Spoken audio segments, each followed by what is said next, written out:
Welcome back to our channel, Crazy Rage Laughter. I'm Juan, and this is Bad Raf, also known as G-Raf. I have the hiccups. This is gonna suck. Our camera was dying, so we're deciding to use the old camera. And today it's not a reaction. It's a not review. reaction. We're doing a review of the new pilot series by Danger Dolan called Destruna. And from what we gathered, okay, so it's kind of like a Dragon Princey type of deal going on there, Yeah. but like mixed in with a futuristic similar to Tron, I would say, I think. Yeah. And then if you want to go over the plot real quick.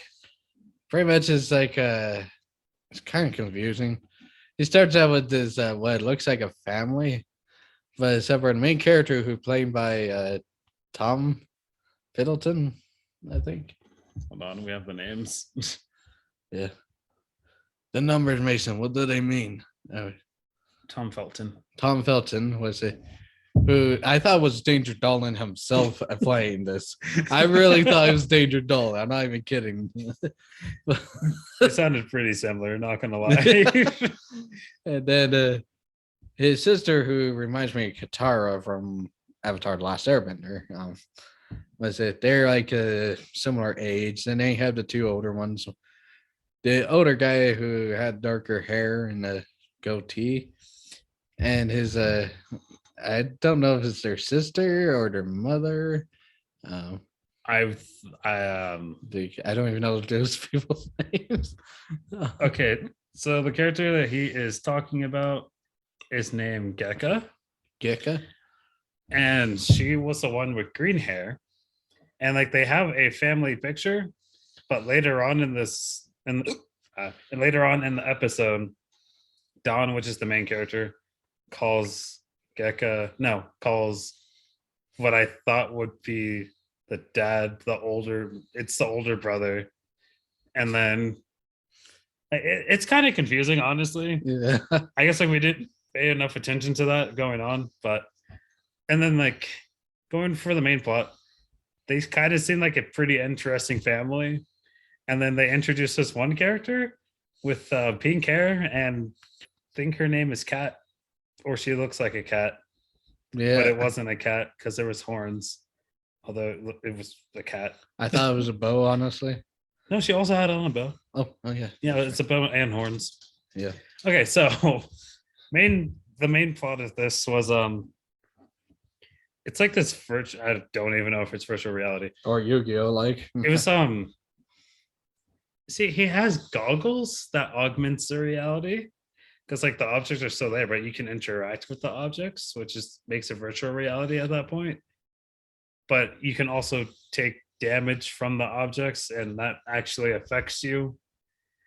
It's very confusing, but it is pretty interesting.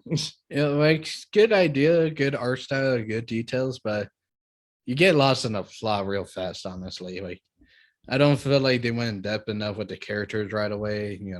They introduce us to the main family and then they just throw us right in, and not even like a proper introduction to the narration of the beginning. And then it didn't say, oh, this is so and so and this is what they're like. It just say, oh, so this is us. All right, now here we go.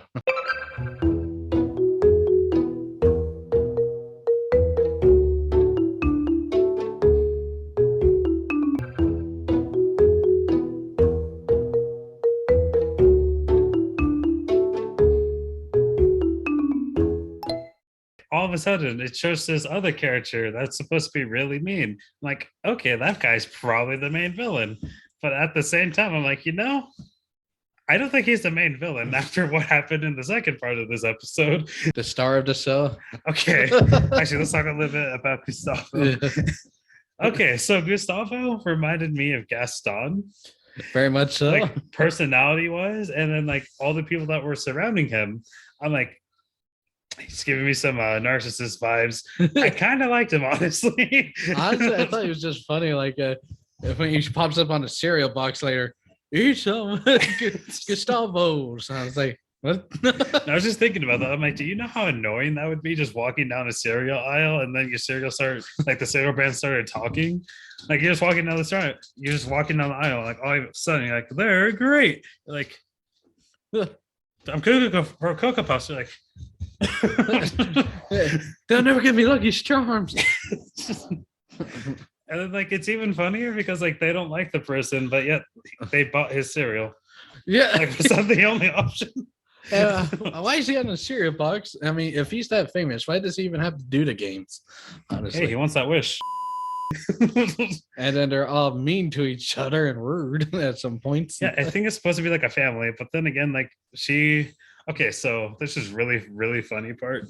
Actually, no, we won't get into spoilers. This is really funny part between the older brother and I guess the younger brother, where like if there's like a certain condition if he loses, and that carries over to the last part of this episode. It's like okay, so like I don't know how to say this without spoilers, but it's like if you were playing Yu-Gi-Oh! And this Yu-Gi-Oh! Tournament had like if you won the tournament, you would get something like something out of this world, like a wish or something like that. And then when you lose, your family disowns you. Pretty much. Apparently, they get a wish. So let's assume it's anything. Could they wish for a better family?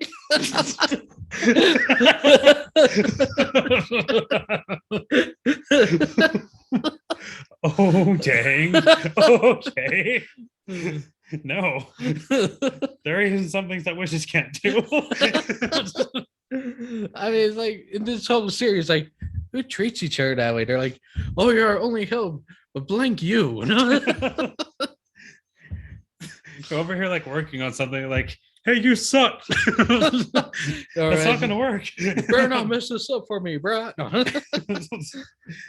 But like, okay, so in all honesty, Like I wanted to like this though, and I'm not saying I don't, but you know, you do get really lost in the story and the world building, you know, right away almost. yeah, it's like honestly, okay, like a summary of the plot from what I got. So this is kind of dysfunctional family who have certain objects or relics. I think that's what they call it. And then they tried to use this relic to win a competition to get a wish. And I don't know what they were trying to wish for. Like maybe out of poverty. No. Like they're working as a team, but like if they're working as a team, do they all have to share the wish? Because I'm pretty sure that one person, Dawn, wants to wish for what's her name? Gekka to like come back to them. And then the other two, I'm not sure what their wishes would be. Probably one would be that her mechanic skills were better. Just kidding. Wow. One of them would wish for a better plot. No. Okay. Dang, okay. Sorry, Dolan. But I would say it was a pretty fun watch. Like, okay, if there was more episodes to where like they did more world building or more character building, then definitely recommend it. But at this stage, like if we're being a pilot, I would probably give it I want to say a 6 or a 7. Yeah, like it is above average. Yeah, it's not bad. It's not horrible. I mean, it's not the best thing ever. Like you have to watch it right now, but yeah, I would recommend watching it with friends. You know, to talk it over with is much funner that way. Yeah, and it makes it funnier if you have jokes. Honestly, the same thing that I wish I would have done for Dragon Prince, but I also love that show now. So, I mean, it could be one of those things that starts out slow, but then gets really good mid-season. Yeah, that is true. Yeah, kind of like I don't know if we can mention that name here. Never mind. Wow. Try not to get copyright by them because they're very strict. Yes, about having their name struck in history books. And as again, we'll have the link down in the description. I forgot which hand is which. If you guys want to check it out, if this ever becomes an actual series, then it has some potential, really good potential. I will give it that. I'll give it a watch, honestly. Yeah. And if like you're just a fan of either Danger Dolan or Planet Dolan or Super Planet Dolan, or like basically what's another good show that's similar to this? Uh, Like I don't want to compare Avatar to it. Avatar is kind of similar, but like we don't know enough about this show to say to actually make that comparison. But I do think it has that potential going forward. and also, I think Digimon will actually be a good comparison a little bit. Digimon? Yeah. Well, in the terms of the world building, not the actual Oh, plot. okay. I'm like Digimon gets really complicated. It does, but at least at first it starts out like Pokemon, then it just goes all over the place after a while. Oh, it's like that show that only came on Jetix. Oh, I remember that one. Is this like chaotic or something like that? Where Yeah. they had like I don't remember if it was cards or what they were doing, but they became the creature. And they had to fight whoever. Yeah, exactly. It's like pretty similar to that. Yeah, actually that is a good comparison. That's the closest thing to it, honestly, without being actually, it. Yeah. So that's our opinion. As again, go give it a watch if you want to. Yeah. Or not. It's up to you. And don't be afraid to give us other recommendations. That'd be always appreciated. Yeah. I'm always down to help either a starting studio or something that I didn't watch that you guys would recommend. Yeah. It's always fun to find new things to watch. All right, everybody. Well, thank you for watching. Have a nice day. And remember, lather, not slather. Apply every hour. Have a nice day. I don't remember if we told you to like.